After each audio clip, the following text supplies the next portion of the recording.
Hit TV YouTube channels లో మీ వ్యాపార ప్రకటనలకు మరియు ప్రమోషనల్ ఇంటర్వ్యూస్ కోసం వెంటనే సంప్రదించండి.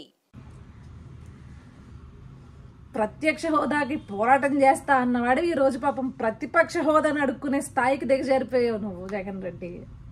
అడుక్కుండంలో కూడా అంత కొవ్వెందుకు నీకు, అంత బలిపెందుకు? అందుకే కదా నిన్ను ప్రజలు ఆఖరికి నీకు ప్రతిపక్ష హోదా కూడా వద్దురా బాబు, పక్కకు పో, నీ వల్ల రాష్ట్రానికి నాశనం తప్పించి నువ్వు ఏ హోదాలో కూర్చున్నా రాష్ట్రానికి నాశనం, వెళ్ళి ఆ పక్క రాష్ట్రాల్లో తగలబడి ఇక్కడ వద్దు అని చెప్పేసి గెంటేసింది.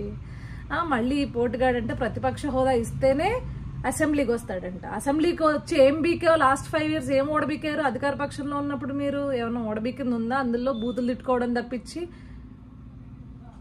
మళ్ళీ మీ దండుపాల్యం బ్యాచ్ అంతా వచ్చి రాజ్యాంగబద్ధంగా విలువలు ఇలాంటి పెద్ద పెద్ద మాటలు మాట్లాడొద్దండి, జనాలు చొప్పు తీసుకుని కొడతారు.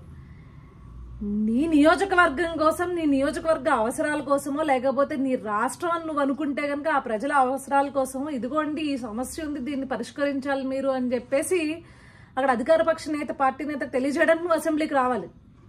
అంతేగాని అసెంబ్లీ సెషన్స్ అసలు స్టార్ట్ అవ్వకముందే, డిస్కషన్ స్టార్ట్ అవ్వకముందే వెనుజూపు వెనక్కి పారిపోతుంటే నువ్వేం మొగోడు స్వామి, నాకు అర్థం కాదు. మళ్ళీ రాయలసీమలో పుట్టాను పులి అని చెప్పేసి ఎలివేషన్స్ వేసుకుంటావేంటి? నీ నియోజకవర్గ ప్రజల అవసరాల కోసం నువ్వు వచ్చి మాట్లాడాలి. వాళ్ళందరూ ఓట్లేసినందుకు ఏదో పెద్ద నేను ఓడబీకేను రాష్ట్ర ముఖ్యమంత్రిగా అని చెప్పేసి ఒక 11 సీట్లు తెచ్చుకున్నావు కాబట్టి ఆ 11 సీట్లలో ఉండే ఆ 11 నియోజకవర్గాల్లో ఉన్న ప్రజల అవసరాల కోసం మాట్లాడాలి. లేదు అంటే నువ్వు రాష్ట్రానికి పెద్ద రిప్రజెంటేటివ్ అని ఫీల్ అవుతూ ఉంటావు కదా.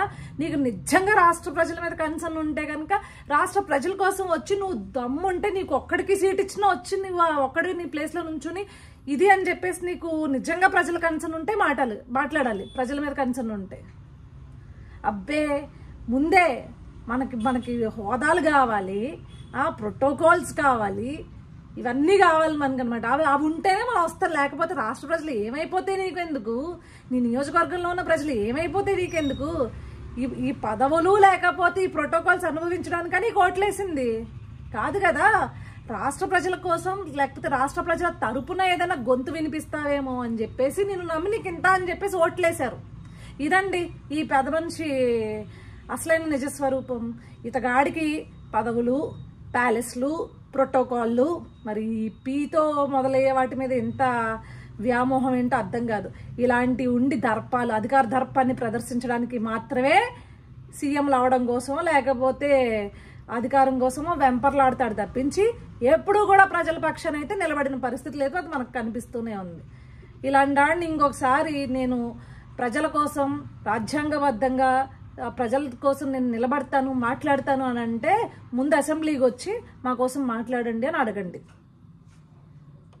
హిట్ టీవీ యాప్ ని డౌన్లోడ్ చేసుకోండి. ఇందులో short news, live news, entertainment movies అన్ని అవైలబుల్ గా ఉన్నాయి. Please download hit TV app. Hit TV app hit TV app ని ఫ్రీగా డౌన్లోడ్ చేసుకోండి.